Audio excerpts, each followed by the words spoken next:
أعوذ بالله من الشيطان الرجيم بسم الله الرحمن الرحيم وبه نستعين وهو خير الناصرين معين الحمد لله الذي علا بحوله ودنا بطوله مانح كل غنيمة فضله وكاشف كل عزيمة عزله أحمده على عواطف كرمه وسوابغ نعمه وأؤمن به أولا وأديا أما بعد فقد قال الله تبارك وتعالى في كتاب المبين وهو الأصدق الصادقين وقوله الحق بسم الله الرحمن الرحيم فقال حسين عليه الصلاة والسلام خرجت إنما خرجت لطلب الإصلاح الأمة وما صلي على محمد وآل محمد وعجل فرجهم واحشرنا معهم. اجزاء ایمان، یہ جو موضوع ہے اصلاح امت کا، انشاءاللہ اس کے بارے میں چند معروضات ذکر کیے جائیں گے. سب سے پہلے ہم نے جو امام حسین علیہ السلام نے اپنے مقصد کو، جو خارج ہوئے مدینے سے، انہوں نے اپنے مقصد کو بیان کیا.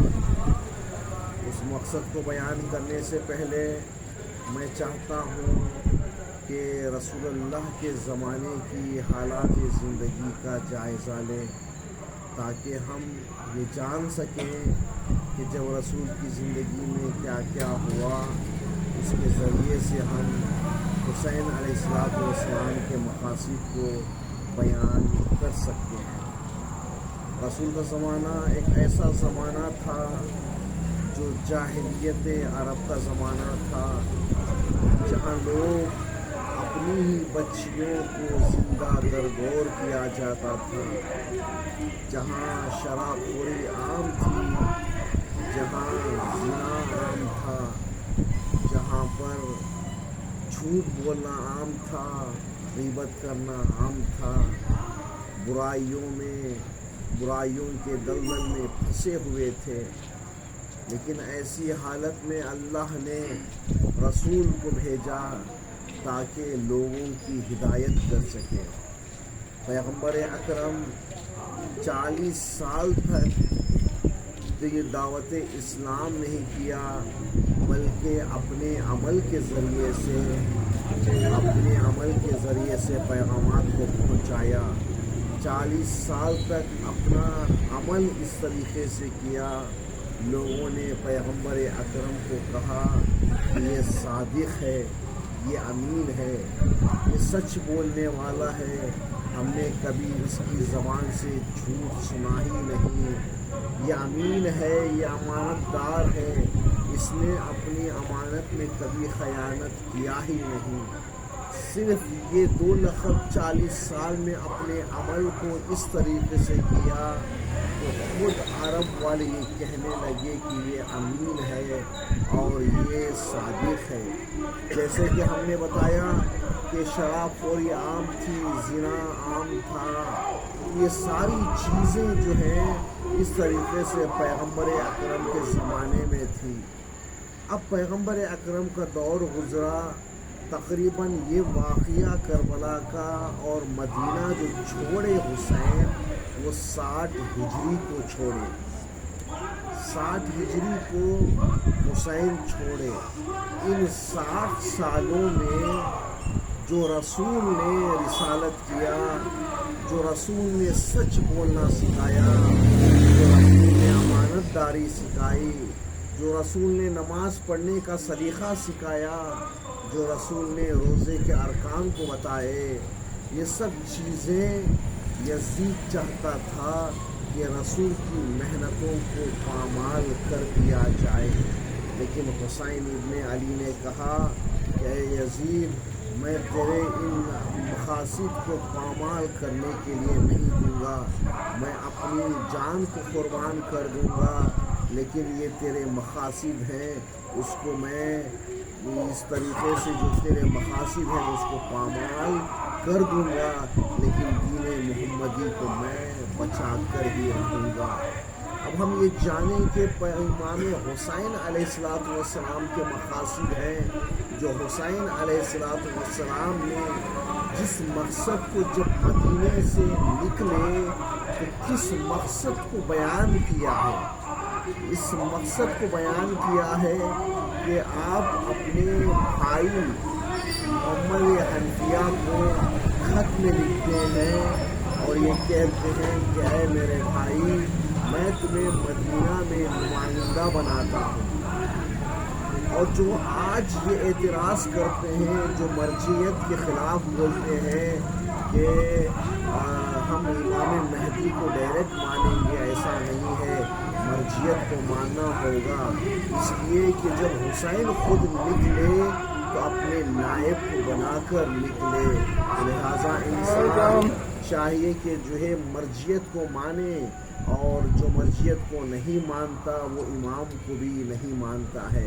لہٰذا امام نے محمد حنفیہ کو خط میں جو لکھا ہے، جو مقاصد کو بیان کیا ہے، ان مقاصد میں سے ایک مقصد یہ ہے کہ امام نے محمد حنفیہ سے بتایا کہ اے محمد حنفیہ، اے میرے بھائی، میرا مقصد یہ ہے کہ نہ میں فساد کو برپا کرنے کے لیے جا رہا ہوں، نہ میں ظلم کو برپا کرنے کے لیے جا رہا ہوں، نہ میں دین میں خراب کاری کرنے کے لیے جا رہا ہوں، بلکہ میرا مقصد یہ ہے کہ دین امت محمدی کی اصلاح ہو جائے، جو غلط راستے میں ہیں ان کو راہ راست میں لے کر آیا جائے۔ لیکن جب حسین عراق نکل رہے تھے، مدینے سے مکے کی طرف جا رہے تھے، لوگوں نے بہت ٹوکا۔ امام نے کہا کہ آپ کہاں جا رہے ہیں؟ تو لوگوں نے بہت روکا کہ آپ عراق نہ جائیے، ہم نے وہاں پر سنا ہے کہ وہاں کی زمین اچھی نہیں ہے، وہاں پر خون خرابہ ہوگا۔ لیکن حسین نے کہا کہ میں اپنی جان کو قربان کر دوں گا، لیکن میں دین محمدی کو آنچ آنے نہیں دوں گا۔ یہ مقاصد حسین ابن علی ہیں، یہ مقاصد حسین ابن علی ہیں۔ لیکن جب مدینے سے جب نکل رہے تھے تو ایک مرتبہ معاویہ کا ختم ہونے کے بعد، معاویہ کی موت آنے کے بعد اس نے یزید کو خلیفہ بنایا، اور یزید نے مدینے میں ولید بن عتبہ سے یہ کہلوایا کہ جتنے بھی اشراف مدینہ ہیں ان کو یزید کی بیعت کرنے کے لیے کہو، اور یزید نے یہ بھی ولید بن عتبہ سے کہا کہ خاص کر خیال رہے حسین سے بیعت لینا۔ اتنے لوگ بیعت کا مطلب کیا ہے؟ بیعت کا مطلب یہ ہے کہ یزید جو بات کو مانے اسے اقرار کر کے قبول کر لیں۔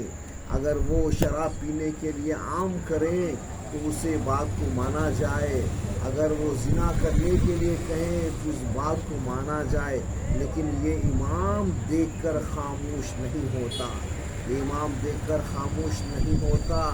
لیکن یزید نے مدینے میں سارے لوگوں سے بیعت لے لی، لیکن حسین نے بیعت نہیں کی، حسین نے بیعت نہیں کی۔ کیوں حسین نے بیعت نہیں کی؟ اس لیے کہ حسین دین محمدی کو بچانا چاہتے ہیں، حسین دین اسلام کو بچانا چاہتے ہیں۔ اب اس نے اسی لیے شستی نے کہا، خواجہ نصیر الدین شستی نے کہا، شاہ است حسین، بادشاہ است حسین، دین است حسین، دین پناہ است حسین۔ شاہ خواجہ نصیر الدین نے کہا حسین شاہ ہے، حسین بادشاہ ہے، حسین دین ہے، حسین دین کی پناہ ہے۔ حسین نے سر دے دیا لیکن اپنے ہاتھ کو یزید کے ہاتھ میں نہیں دیا، بیعت نہیں دیا۔ یعنی یہ کون کہہ رہا ہے؟ خواجہ نصیر الدین 1400 سال کے بعد کہہ رہے ہیں اگر دین کی پناہ چاہتے ہیں تو وہ حسین ابن علی سے ہیں، اور خود پیغمبر اکرم نے خود پیغمبر اکرم نے حدیث میں یہ ارشاد فرمایا، یہ ان الحسین مصباح الہدی وسفینۃ النجات، حسین ہدایت کا چراغ ہے اور نجات کی کشتی ہے۔ اگر کوئی انسان نجات کی کشتی میں سوار ہونا چاہتا ہے تو وہ حسین کے ساتھ ہو جائے۔ اگر کوئی انسان غلط راستے سے ہٹ کر سیدھے راستے کی طرف آنا چاہتا ہے وہ حسین سے ہو جائے، تب جا کر جو ہے انسان متمسک ہو جائے گا، حسین سے متمسک ہو جائے گا، اس کی دین بھی آباد رہے گی، اس کی دنیا بھی آباد رہے گی۔ یعنی یہ چراغ حسین ایک ایسا چراغ ہے، حسین ایک ایسی نجات کی کشتی ہے۔ اب ہم نے یہ تو جانا کہ اصلاح محمدی کے لیے، اصلاح امت اسلامی کے لیے حسین نکلے، ہم یہ جان گئے ہیں۔ اب ذرا یہ دیکھیں کہ حسین خود فضیلت کیا ہے، حسین کی فضیلت کیا ہے۔ اب ہم جانیں کہ حسین کی فضیلت کیا ہے۔ حسین کی عمر 5 سال کی تھی، حسین کی عمر 5 سال کی تھی۔ پیغمبر اکرم مسجد نبوی میں خطبہ دے رہے ہیں، اب جمعے کا خطبہ دے رہے ہیں۔ جمعے کے خطبے کے درمیان میں حسین مسجد میں داخل ہوئے، رسول نے حسین کو اٹھایا، خطبے کو چھوڑا، حسین کو اٹھایا، اٹھانے کے بعد گلے سے لگایا، لگانے کے بعد کہا ھذا فاعرف حسین، یہ حسین ہے، اس کو پہچانو۔ یعنی مطلب کیا، جمعے کے خطبے کو چھوڑ کر بتا رہے ہیں دیکھو جہاں پر نماز ہے وہ روح نماز حسین ہے، جہاں پر نماز ہے وہ روح نماز حسین ہے۔ لیکن تم جو ہے حسین سے متمسک نہیں ہوگے تو نماز کچھ کام کی نہیں ہے، نماز کچھ کام کی نہیں ہے، اس لیے کہ حسین ہی دین کو بچانے کے لیے ہے۔ اب ایک جملہ عرض کرنا چاہتا ہوں کہ نماز کے لیے جو ہے انسان نماز پڑھتا ہے حسین ابن علی کو سلام کرے۔ یعنی جو انسان نماز پڑھتا ہے، ہم کیا پڑھتے ہیں نماز کے بعد؟ زیارت پڑھتے ہیں، ابا عبداللہ کی زیارت پڑھتے ہیں۔ کیوں زیارت پڑھتے ہیں؟ زیارت اس لیے پڑھتے ہیں کہ اے حسین تمہارا شکریہ کہ نماز کا سلیقہ تم نے بتا دیا، اللہ اکبر، اے حسین تمہارا شکریہ، اگر تم نہ ہوتے تو نماز نہ ہوتی۔ یزید یہی کہہ رہا تھا کہ کوئی دین نہیں آیا، کوئی مذہب نہیں آیا، کوئی اسلام نہیں آیا، یہ بنی ہاشم کا ڈھونگ ہے، یہ سب یہ کچھ ڈرامہ کر رہے ہیں۔ لیکن حسین نے کہا دین آیا، مذہب آئے، رسول آئے اور انبیاء آئے اور 1,24,000 نبی برحق ہیں اور قرآن آیا، اور انسان قرآن پر اگر تصور نہ کرے، اسی لیے قتل ہونے کے بعد بھی حسین نے نوکے نیزہ پر تلاوت قرآن کو کیا۔ یہ کیا بڑا اعجاز ہے۔ حسین نے بتایا کہ تم ہمارے سر کو تن سے جدا کر سکتے ہیں لیکن روح قرآن اور وارث قرآن کو جدا نہیں کر سکتے۔ یہ حسین ابن علی نے اس طریقے سے یہ کارناموں کا انجام دیا۔ اب فضیلت حسین کے پاس آئیں۔ فضیلت حسین کیا ہے؟ فضیلت حسین یہ ہے کہ پیغمبر اکرم گھر میں تشریف فرما ہے۔ ایک مرتبہ مولائے کائنات علی بن ابی طالب پیغمبر اکرم باتوں میں مشغول تھے، باتیں کر رہے تھے۔ اب ایک مرتبہ حسین رسول اللہ کے پاس پہنچے۔ اب جیسے ہی رسول اللہ کے پاس پہنچے حسین، ایک مرتبہ مولائے کائنات نے کہا کہ یا رسول اللہ یہ بتائیے کہ آپ حسین کو زیادہ چاہتے ہیں یا مجھے زیادہ چاہتے ہیں، یا علی کی زیادہ فضیلت ہے یا حسین کی زیادہ فضیلت ہے؟ اب رسول کہنے ہی والے تھے کہ ایک مرتبہ حسین نے کہا کہ اے نانا اس کا جواب میں دے دیتا ہوں۔ سب سے پہلے مولا کائنات نے کہا کہ اے بیٹا حسین میری 70 فضیلت یہ ہے، 70 فضیلت یہ فلاں فضیلت فلاں فضیلت کو بیان کیا، 70 فضیلتوں کو بیان کیا۔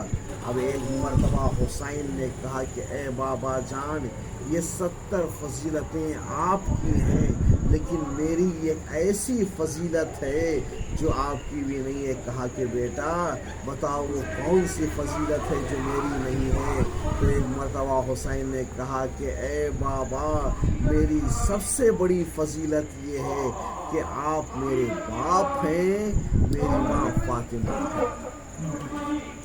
آپ میرے باپ ہیں اور میری ماں فاطمہ ہے۔ یہ کتنی بڑی فضیلت ہے، یہ کتنی بڑے کمالات ہیں۔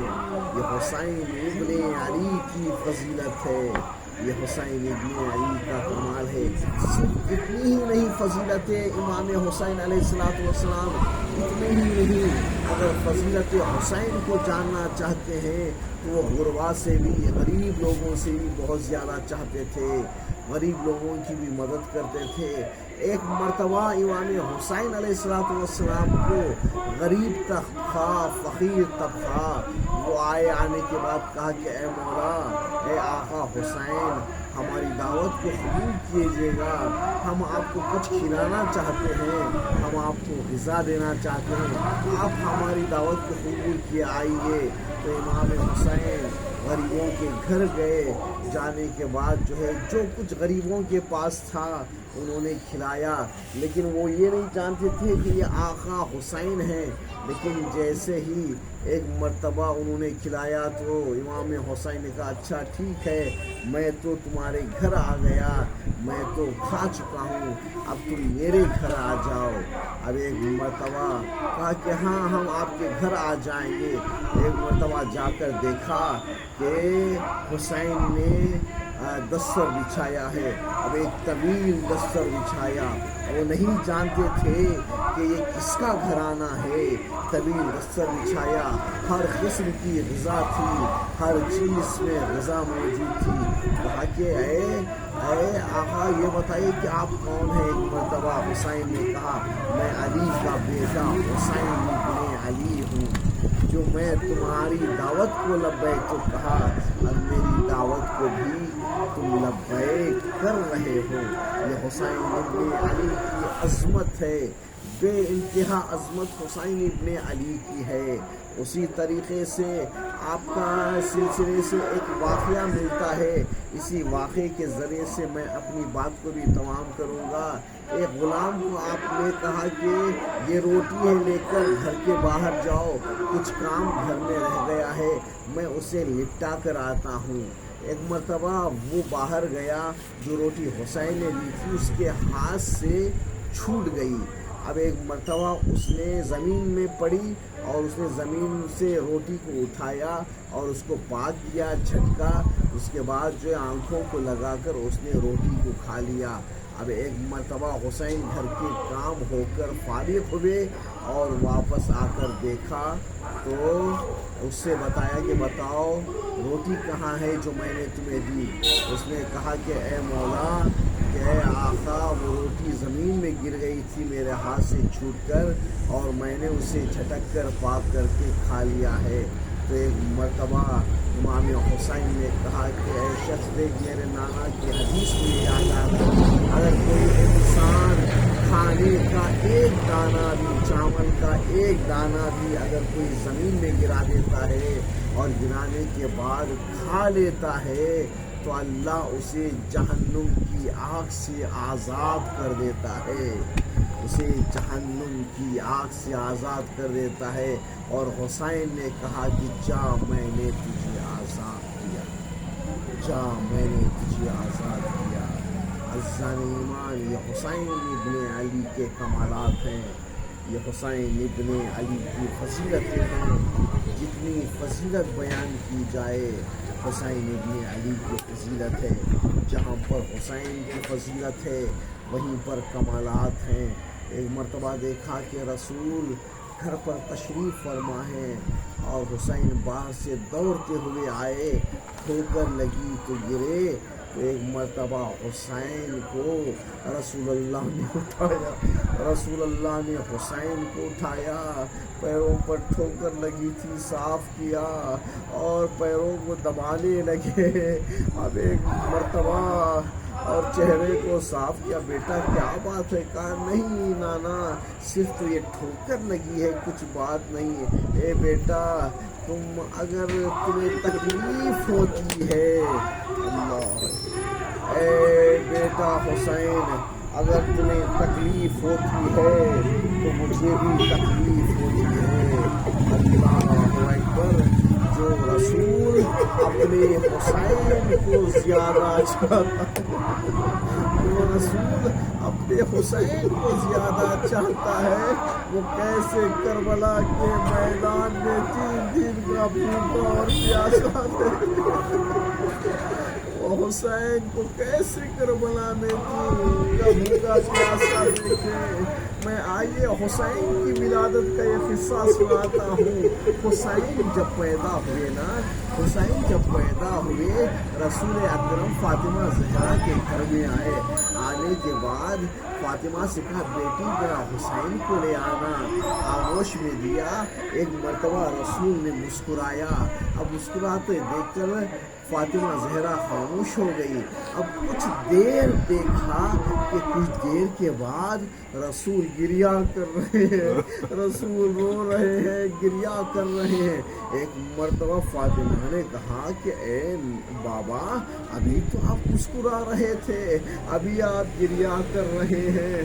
ایک مرتبہ رسول نے کہا اے بیٹی فاطمہ، میرے رونے کا سبب یہ ہے، میری گریا کا سبب یہ ہے کہ ایک دن کربلا کے میدان میں اس حسین کو شہید کر دیا جائے گا۔ ماں کا دل تھا، تڑپ گیا۔ ماں نے کہا اے بابا کیا اس وقت آپ رہیں گے؟ کہا بیٹی میں بھی نہیں رہوں گا۔ کیا حسن مجتبیٰ رہیں گے؟ کہا بیٹی حسن مجتبیٰ بھی نہیں رہیں گے۔ کیا علی مرتضیٰ رہیں گے؟ کہا کہ علی مرتضیٰ بھی نہیں رہیں گے۔ ایک مرتبہ ماں کا دل تھا، تڑپ گیا۔ فاطمہ نے کہا اے بابا میرے حسین پر گریا کون کرے گا؟ میرے حسین پر گریا کون کرے گا؟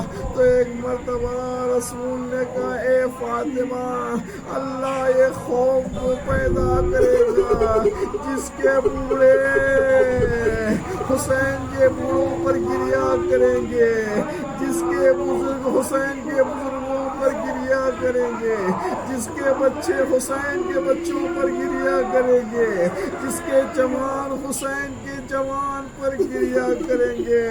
اللہ اکبر، مصائب کی تاریخ ہے۔ آج 2 محرم ہے نا، اللہ اکبر، 2 محرم کو ایسا ہوا کہ حسین کا کاروان کربلا کی سرزمین میں پہنچا۔ اب حسین کاروان کو بڑھانا چاہتے ہیں، گھوڑے کو آگے بڑھانا چاہتے ہیں، گھوڑا بڑھتا ہی نہیں ہے۔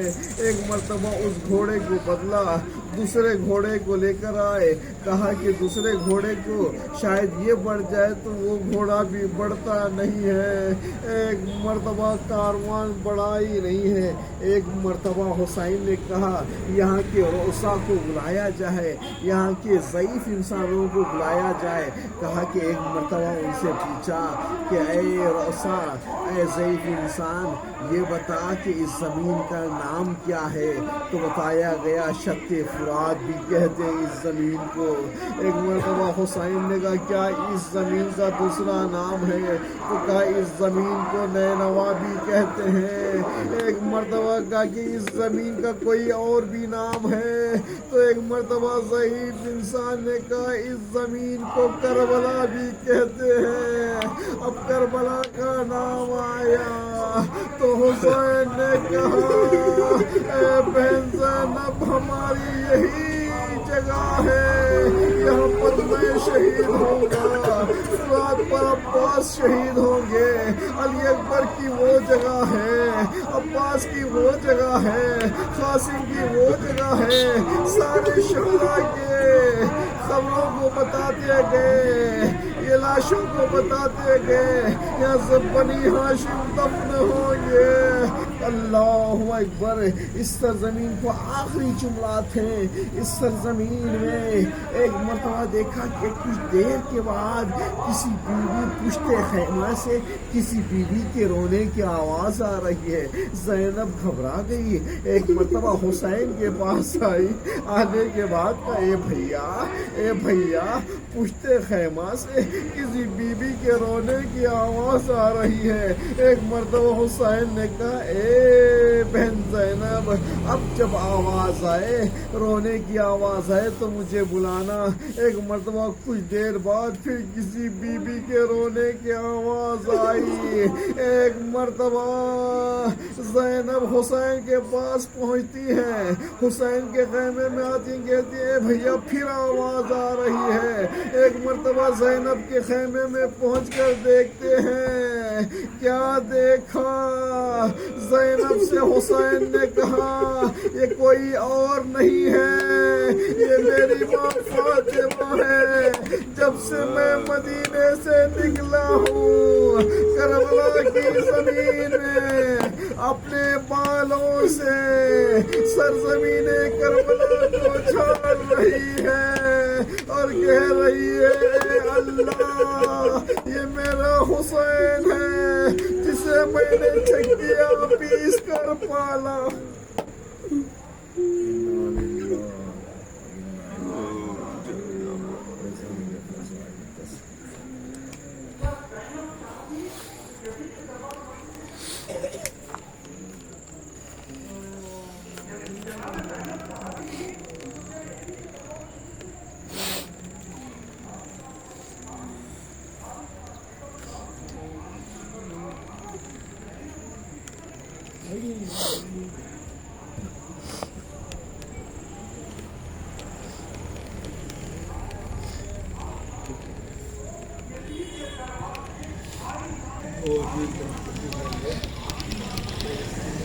عزیز ایک یاسین بھائی بھی پاپا ہے